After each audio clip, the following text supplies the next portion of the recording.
성도님들 안녕하십니까? 금요일입니다. 갑자기 날씨가 많이 추워졌네요. 건강 잘 챙기시기 바랍니다. 오늘 금요일 하나님께서 우리에게 주시는 말씀 함께 봅니다. 오늘은 디모데전서 2장 1절에서 7절의 말씀입니다.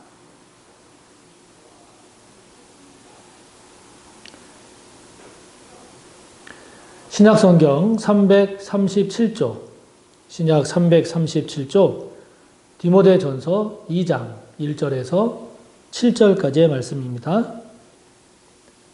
봉독하겠습니다. 그러므로 내가 첫째로 권하노니 모든 사람을 위하여 간구와 기도와 도고와 감사를 하되 임금들과 높은 지위에 있는 모든 사람을 위하여 하라. 이는 우리가 모든 경건과 단정함으로 고요하고 평안한 생활을 하려 함이라. 이것이 우리 구주 하나님 앞에 선하고 받으실 만한 것이니 하나님은 모든 사람이 구원을 받으며 진리를 아는 데 이르기를 원하시느니라. 하나님은 한 분이시요 또 하나님과 사람 사이에 중보자도 한 분이시니 곧 사람이신 그리스도 예수라. 그가 모든 사람을 위하여 자기를 대속물로 주셨으니 기약이 이르러 주신 증거니라. 이를 위하여 내가 전파하는 자와 사도로 세움을 입은 것은 참말이요 거짓말이 아니니 믿음과 진리 안에서 내가 이방인의 스승이 되었노라. 아멘. 지금 사도 바울이 디모데를 향한 권면의 말씀을 계속 주고 있습니다. 바울이 디모데에게 권면하고 있는 그 말씀을 통해서 우리가 묵상하고 또 되새기고 붙잡아야 할 하나님의 뜻이 무엇일까 하는 것을 오늘 함께 살펴보고자 하는데요. 먼저 오늘 사도 바울은 디모데를 향해서 모든 사람을 위하여 하라 이렇게 권면하고 있습니다. 1절을 보면 내가 첫째로 권하노니 즉 무엇보다 먼저 권하는 것이 있는데 그것이 무엇인고 하니 모든 사람을 위하여 기도하라. 지금 이렇게 권면합니다. 거기 간구, 기도, 도고, 감사 이렇게 네 가지로 표현하고 있습니다만은 한마디로 말하면 기도하라 하는 겁니다. 거기 특별히 도고는 중보 기도를 말합니다. 사도 바울은 디모데에게 모든 사람을 위해서 기도하고 또 중보하라라고 하는 것을 권면하고 있습니다. 그러면서 2절에 보면 임금들과 높은 지위에 있는 사람들을 위하여 기도하되 그 높은 지위에 있는 사람들도 모두를 위해서 높은 지위에 있는 모든 사람을 위해서 기도하라고 권면하고 있습니다. 3절에 보면 이것이 하나님 앞에 선한 일이고 하나님께서 받으실 만한 일이다 라고 말씀하면서 권면하면서 4절을 보면 하나님은 모든 사람이 구원을 받으며 진리를 아는 데 이르기를 원하신다. 이렇게 이야기하고 있습니다. 하나님의 사랑의 보편성, 하나님의 구원의 보편성을 지금 사도 바울이 디모데에게 권면하는 권면의 이야기를 통해서 지금 드러내고 있는데요. 밝히고 있는데요. 하나님은 누가 구원받고 누구는 구원받지 않았으면 좋겠다. 이게 아니라 하나님의 구원은 보편적이다 하는 거죠. 모든 사람이 구원받기를 원하신다는 겁니다.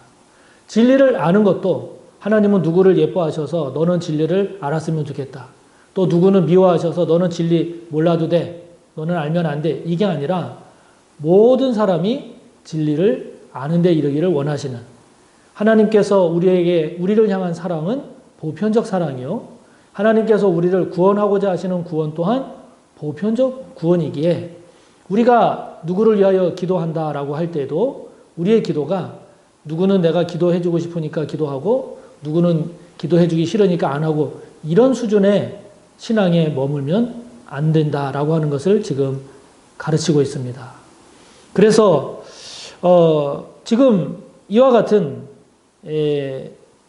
권면을 하고 있는 그 당시에 보다 구체적인 이유를 들자면 이 당시에 교회를 위협했던 가장 대표적인 사람들이 영지주의자들로 일컬어지는 사람들인데 이 사람들은 오늘날로 말하면 쉽게 말하면 끼리끼리입니다. 자기네들만이 비밀을 알고 있고 자기네들만이 영적 교훈, 영적 진리를 알고 있어서 자기네들 안에 들어와야만 거기에 구원이 있고 진리가 있고 구원이 있다라고 하는 거죠. 이러한 영지주의자들의 이러한 분열적이고 그리고 이기적이고 그리고 그렇게 폐쇄적인 그러한 것이 교회에 위협이 되고 있는 그런 상황에서 사도 바울이 이야기하는 것은 하나님의 구원은 보편적이다라고 하는 거고 하나님께서 진리를 알기를 원하시는 것도 누구는 알고 모르고가 아니라 보편적으로 모든 사람이 다 알기를 원하시는 이러한 하나님의 우리를 향한 구원의 보편성, 사랑의 보편성이 그것이 더 옳은 것이고 선한 것이고 진리임을 말하고 있죠. 그래서 기도도 모든 사람을 위하여 기도하고 중보하라 하는 것입니다. 자, 이것을 우리가 묵상할 때 우리에게 한번 적용하고 질문하고 묵상해 볼 것은 이런 겁니다. 저와 여러분의 기도 가운데 저와 여러분의 기도는 보편적입니까? 아니면 폐쇄적입니까? 다시 말하면 누구를 위하여서는 힘써 기도하지만 누구를 위해서는 기도하지 못하는 저와 여러분의 기도에 있어서 제외되고 있는 사람은 없는가 하는 것이죠. 저와 여러분의 관심이라든지 또는 저와 여러분이 무엇인가 함께하고 할 때 일부러 배제하거나 일부러 낙오시키거나 그러한 모습을 보이고 있는 것은 없는가 하는 것입니다. 나름대로 그럴 만한 이유가 있다라고 다들 이야기하고 설명도 하지만 그러나 우리가 하나님 말씀 앞에 서서 다시 한번 깊이 더 들어가 본다면 하나님이 원하시는 것은 모든 사람을 위하여 기도하는 것이고 모든 사람이 구원을 받는 것이고 모든 사람이 진리를 아는 데 이르기를 원하신다 하는 것이죠. 저와 여러분에게 있어서 제외되고 있는 기도에 있어서 제외되고 있는 사람은 없는지 생각해 보면 억울하기 때문에 도저히 그 사람을 위해서 기도할 수 없다. 화가 나기 때문에 그 사람을 위해서 기도할 수 없다. 또는 그런 면도 있지만 어찌 보면 또 그런 것 때문에 우리가 반면 교사로 삼을 수 있는 그러한 교훈을 얻을 수도 있고 또 한 걸음 더 들어가면 저와 여러분에게 가시 역할을 하는 그것 때문에 어떻게 보면 우리들로 하여금 더 깨어있게 하고 더 신앙적 고민을 깊게 하는 신앙적 과제를 깨닫게 하는 그러한 역할도 하지요. 저와 여러분에게 있어서 이러한 오늘 권면의 말씀처럼 우리의 기도에서 제외되고 있는 사람은 누가 있는지 그것을 우리가 어떻게 극복하고 하나님께서 기뻐하시는 모든 사람을 위해서 기도하는 그 자리에까지 나아갈 수 있는지를 저와 여러분 하나님 앞에 기도하는 가운데 해답을 얻고 능력을 덧입어서 모든 사람을 위해서 기도하는 저와 여러분이 되기를 바랍니다. 그러면서 사도 바울이 6절에 보면 예수님의 중보자 되심을 우리에게 가르치고 있습니다. 6절에 보면 그가 즉 예수님이 모든 사람을 위하여 자기를 대속물로 주셨다. 예수님의 대속물 되심을 이야기하고 있습니다. 예수님께서 대속물이 되셨다라고 하는 것은 하나님과 우리 사이에 중보자가 되셨다. 중개자가 되셨다라고 하는 거죠. 우리가 예수님을 통해서 하나님께 나아가지 않습니까? 예수님의 십자가와 부활이 없었다면 우리가 어찌 하나님께 바로 나아갈 수가 있었겠습니까? 하나님과 우리 사이에 어찌 화목이 이루어질 수 있겠습니까? 예수님께서 우리를 위해서, 저와 여러분을 위해서 희생하신 그런 대속적 희생이 있었기 때문에 하나님과 우리 사이에 화목이 이루어진 거죠. 대속물이 되셨다라고 하는 것을 다른 말로 설명하자면 예수님께서 자신을 희생해서 다른 많은 사람을 더 나아가 모든 인류를 살리신 거죠. 그러니까 대속물이 되셨다라고 하는 것은 결국 이타적인 희생을 말합니다. 이타적인 섬김, 이타적인 나눔, 이타적인 사랑을 말하죠. 그러나 저를 비롯한 대부분의 사람들, 인간이 갖고 있는 기본적인 자세, 마음이라고 하는 것이 내 것을 나누어서 나를 희생시켜서 다른 사람을 살리려고 하는 것보다는 할 수만 있으면 다른 사람을 희생해서라도 내가 이익을 취하려고 하는 것이 인간의 본성이죠. 조금 선하다라고 하면 다른 사람한테 손해를 끼치지는 않지만 그러나 나도 손해보지 않겠다. 이것이 사람들의 일반적인 모습일 겁니다. 이런 사람들의 모습에서 내 것을 희생해서 다른 사람을 살린다라고 하는 것은 굉장히 쉽지 않죠. 그러나 우리가 가만히 지금까지의 역사를 돌이켜보면 다른 사람을 희생시켜서 내 이익을 취하거나 또는 다른 사람에게 손해를 끼치지 않으면서 나도 손해 안 보겠다라고 하는 이러한 사람들로 만약에 세상이 지금까지 흘러왔다라고 하면 어떤 세상이 되었을까요? 아마 더 부패하고 더 폭력적이고 더 악한 그런 사회가 되었을 겁니다. 우리 사회가 그래도 어떤 감동이 있고 더 좋은 사회로 나아갈 수 있었던 것은 그만큼 누군가를 위해서 희생했던 사람들이 있었던 거죠. 다른 사람들에게 자기 거를 나누어준, 섬기고 나누고 베풀고 희생했던 사람들이 있었기에 그것들이 쌓이고 쌓여서 그나마 오늘날에 이런 사회를 이루지 않았겠습니까?